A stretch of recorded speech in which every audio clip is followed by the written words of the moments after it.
So, welcome to the workshop, and thank you for the organization and for the introduction to UFA and all committee members.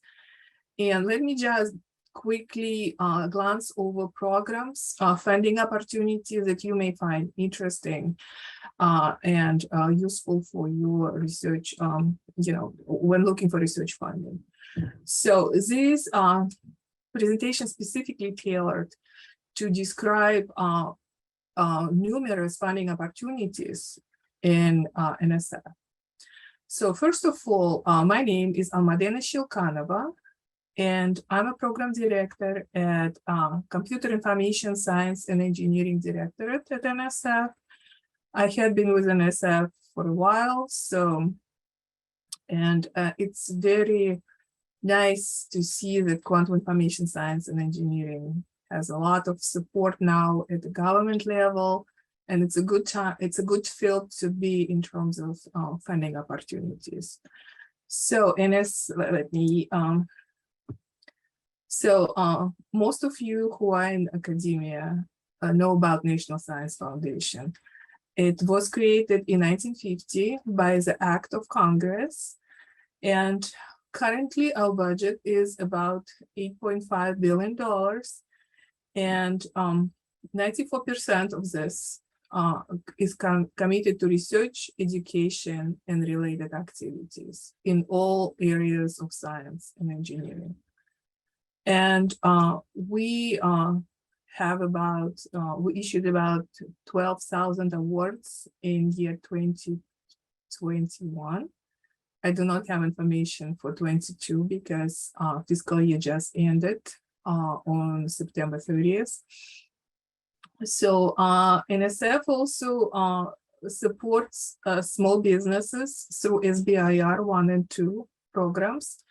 So about 200 million goes to small businesses, but I believe the situation may be changed, and I will talk about this exciting development a little bit later. So NSF also spends a lot of money, significant portion of the budget for NSF STEM education and workforce development. So the number of Nobel Prize winners, unfortunately, was not updated to reflect the latest winners. Most of them were supported. And if you take a look at so we had 7 directorates until August of this year. Now we have 8. It happens very rarely. Last time it was over 25 years ago when my directorate, Computer Information Science and Engineering, was formed. So it is a very rare occasion for us, and it's an exciting situation, and I'll tell you more about this new directorate, which is on the right. It's called Technology, Innovation, and Partnership. So, on our website, if you go and find a particular directorate, like here's an example for Mathematical Physical Sciences, MPS. You can see all the current funding opportunities. So, but let me keep going. So facts, quick facts. NSF research directly impacts over 300,000 researchers in United States. And we're talking about technical professionals, academics, postdocs, graduate students, undergraduates, K-12, teachers, and students. Since 1952, NSF supported more than 61,000 students through a flagship graduate research fellowship program. If you do not know about it, please take a look, especially if you have students who might be eligible. And in fiscal year 2020, that's the latest data I have, approximately 42,000 graduate students received funding through NSF programs as a part of research and education awards. So NSF's Advanced Technological Education Program supports 26 active centers across US, preparing students for jobs in high-tech industry. I will talk briefly about solicitation, specifically targeting increasing participation in quantum information science and engineering. It is a current solicitation, and I'll briefly talk about it later.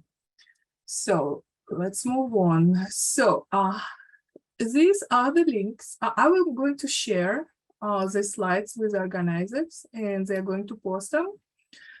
And I don't have time to talk about all my slides, but if you have any questions, you can email to me, and I can give you more information. But so if you want to look at coordinated efforts across government agencies, this is a website, www.quantum.gov. Even this workshop is listed there. So we're trying to inform each other and the public about all the efforts in the quantum and QISC areas. So most of the workshops are listed there, all kinds of government activities, solicitations. It's a good resource. Then at NSF homepage, you click on research areas, and then you can look by directorates what is there. We also have NSF Quantum QISC page that kind of is updated pretty regularly, where we add current active solicitations.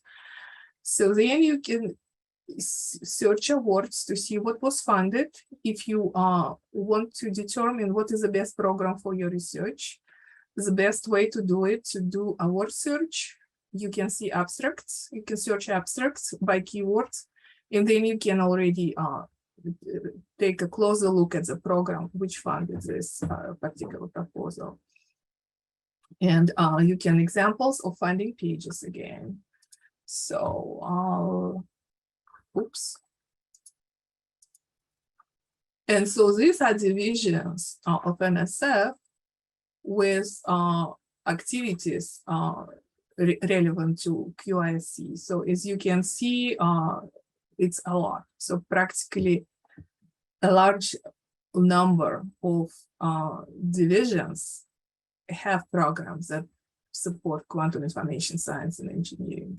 So a lot of them are in MPS. This is why it's listed first.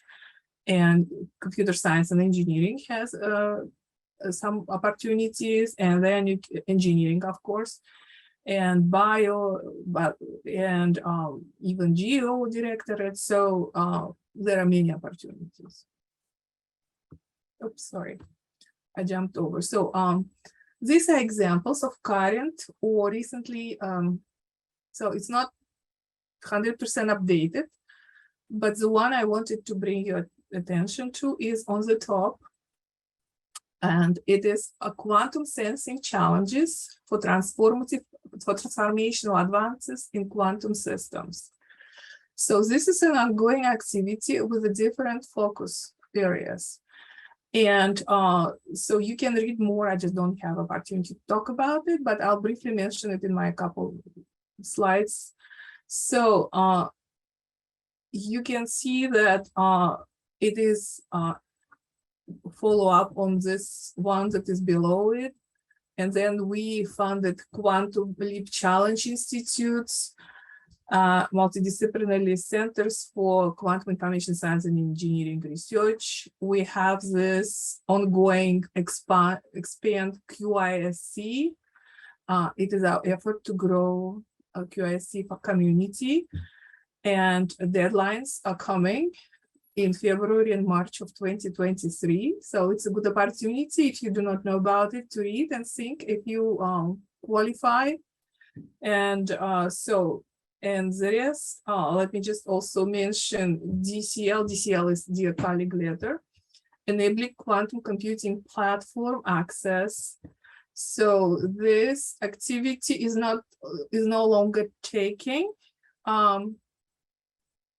proposals, but I'm sure we're going to continue it in some capacity. It is basically providing NSF awardees with access to quantum platforms. And if you have any questions, you can look at the solicitation and then contact me if you want to know what you can do about it. So moving on. So Yufei, could you please give me like 3-minute warning so I will wrap up? Yeah, sure, sure. Okay, thanks. So so the current solicitations that I highlighted previously about transformational advances in quantum systems, as you can see, it's follow up with a different focal area. Before we were looking into quantum interconnects, before that quantum idea incubators and some pilots. So, and this is a map where the awards went. So as you can see, we have a lot of country to cover. So consider looking into this solicitation. We would like to have our awardees in every state. Okay, now let me switch gears. And we already mentioned the United States Chips and Science Act, or Creating Helpful Incentives to Produce Semiconductors for America Act. It is a federal statute enacted by the 117th previous United States Congress and signed into law by President Joe Biden on August 9th, 2022. The numbers that you can see, this is authorization. It's not appropriation. So this is what we might receive in the future 5 years, but it's not guaranteed until there is actually appropriation, which happens every year and when it becomes a law. So, but if everything goes as planned, as you can see that NSF budget will have a dramatic increase, more than twice. So, and a lot of money will go into projects and the programs relevant to the topic of this CHIPS Act. But as you can also see that this was excuse me, authorization to create a new NSF directorate. So this is when it officially became a new NSF officially got a new director. We had all the preliminary work done, but it not became official until that was signed into the law. So, and the new technical directorate is named Technology, Innovation, and Partnership, or TIP. So this is the contact information, and it's already has a website. So all the so the motivation behind creation of the new directorate is that there are a lot of societal issues and challenges, including climate change, lack of equitable access to education and healthcare, and possible issues with critical and resilient infrastructure. So to solve these problems and changing science and engineering enterprise, interplay between academia and industry and everybody, all the stakeholders is very important. So this is why this directorate will build opportunities to leverage all interested parties to solve nationwide problems. And so the goal is to harness nations' talent pool to advance critical and emerging technologies, read QISC, one of them, address pressing societal and economical challenges, and accelerate the translation of research results from lab to market and society. So the goal for TIP to improve US competitiveness, growing US economy, and training a diverse workforce for future high-wage jobs. So, and with that, so TIP is integrated with existing directorates and programs, but it will be like more outward looking to interact more with other stakeholders such as industry, regional partners, and they're just at the beginning of their very, important work. And so stand by for, but bottom line is it's horizontal integration of all the programs that are relevant to the mission. So this, SBIR program now moved to TIP. So everything that has to do with businesses and industry innovation. 3 minutes. Okay, IUCRC program is now in TIP. So this is what's important for this community. Let me just say this. So 2023 budget request to Congress has the following information. So NSF plans, it's a official information, it's in our budget request, so you can read it for yourself. I believe it's chapter 6. So Quantum Information Science and Engineering National Virtual Laboratory. It's a plan to create one and will serve as national community-driven effort that supports the smooth integration and translation from fundamental science and engineering to use-inspired applications. So I assume based on this, tall order, we will have a solicitation. So stand by, it's in working. But NVL, or National Virtual Laboratory, will draw together an expertise and talent from a broad range of disciplines to enable the creation and application of functional quantum devices and systems. So coordination will be provided through a virtual infrastructure that serves much like a laboratory to identify roles and resources, needs, and establish mechanisms to enable all members of the laboratory to communicate and function together as a whole. So in a way, the vision for NVL is to enable anyone to become engaged and contribute to advances in QISC. And the key focus on the activity will be to promote broad participation, diversity, equity, and inclusion to QISC. So stand by. So this is a current solicitation. Take a look if you're interested in participating. And let me skip it all. And basically, I'm done 1 minute early.